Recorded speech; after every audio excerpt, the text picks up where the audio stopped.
학생들의 좋은 질문을 위한 10가지 원칙. 미래교육학자 신종우. 첫째, 학생 입장에서 생각하고 질문을 던져라. 바로 역지사지이다. 좋은 질문과 나쁜 질문의 차이는 학생 입장에서 바라보면 쉽게 판별할 수 있다.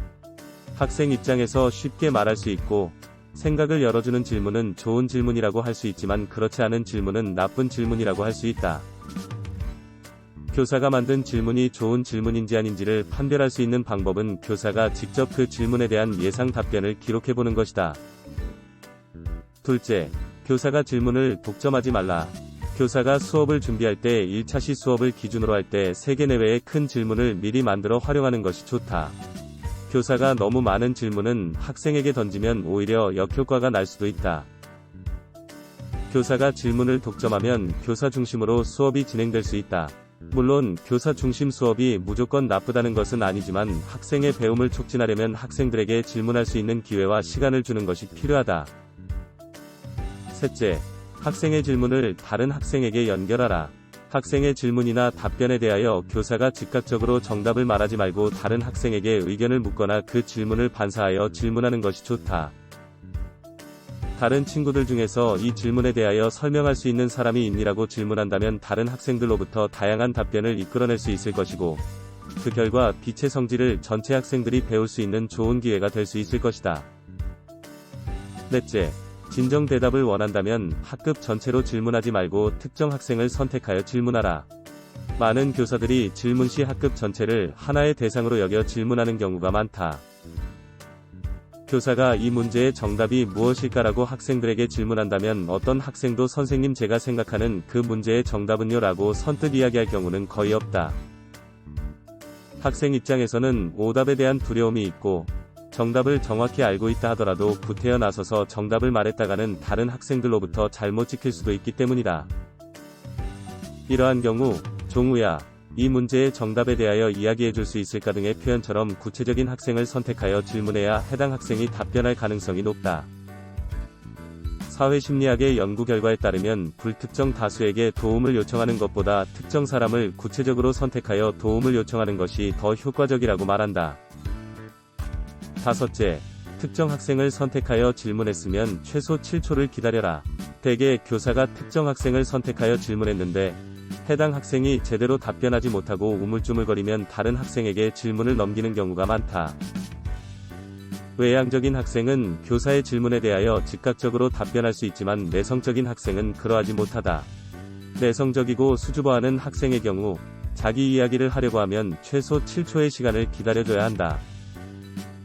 그런데 교사에게는 7초의 시간이 심리적으로는 70분처럼 느껴지기 때문에 즉각적으로 답변하지 못하면 정답을 모르는 것으로 간주하거나 답변할 기회를 다른 학생에게 주는 경우가 많다.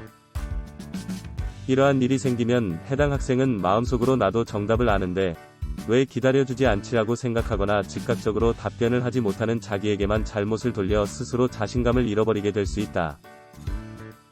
7초의 시간을 기다려도 답변을 하지 못한다면 종우야, 다른 학생에게 이 질문을 던져도 되겠니? 라고 양해를 구하고 다른 학생에게 질문을 던진다면 그 학생은 선생님으로부터 존중받는다는 것을 느낄 수 있을 것이다. 여섯째, 절대로 자문자답하지 말라. 교사에게 가장 좋지 않은 질문 습관은 자문자답하는 것이다. 교사가 질문하고 그 질문에 대하여 교사가 먼저 대답하는 것이다. 대개 교사들이 자문자답하는 것은 의도한 행위가 아니다. 일곱째, 교사의 질문에 대하여 학생이 오답을 말해도 부정적인 반응을 보이지 말라. 교사의 질문에 대하여 학생이 오답을 말해도 부정적인 반응을 보여서는 안 된다. 물론 지식과 이해를 묻는 질문에는 분명 정답이 존재하고 오답을 그냥 놔두면 자칫 오개념이 형성될 수 있다. 그런데 오개념을 수정하는 것과 오답에 대한 부정적인 반응은 별개의 문제라는 것이다. 여덟째, 질문을 했으면 그 대답을 경청하고 반응을 보여라. 질문을 하는 이유는 당연한 이야기겠지만 대답을 듣기 위함이다. 그런데 많은 교사들이 학생에게 질문만 할 뿐 대답을 잘 들으려고 하지 않는 경우가 많다. 교사가 학생에게 질문을 하고 나서 경청하지 않고 딴짓을 하거나 학생의 대답에 대하여 별 다른 반응 없이 교사가 원하는 방식으로만 반응을 한다면 대답을 하는 학생 입장에서는 당황하거나 기분이 나빠질 수 있을 것이다. 말로만 경청하는 척한다고 경청이 이루어지는 것은 아니다. 9째, 구조화된 질문을 사용하라. 교사가 생각나는 대로 질문하는 것은 좋지 않은 질문 습관이다. 수업의 흐름에 따라 적절한 질문을 미리 고민하여 활용하는 것이 좋다. 수업 내용과 상관없는 질문은 학생들에게 배움에 몰입하도록 도와주는 것이 아니라 방해 요소로 작용할 뿐이다. 그러므로 질문과 질문 사이에는 논리적인 연계성을 가지고 있어야 한다. 무엇보다 출발 질문, 전개 질문, 도착 질문의 3단계 질문 단계를 기억하면 좋다. 수업 시간에 다루는 지식의 수준이나 성격에 따라 닫힌 질문과 열린 질문을 적절하게 섞어서 활용할 수 있어야 한다.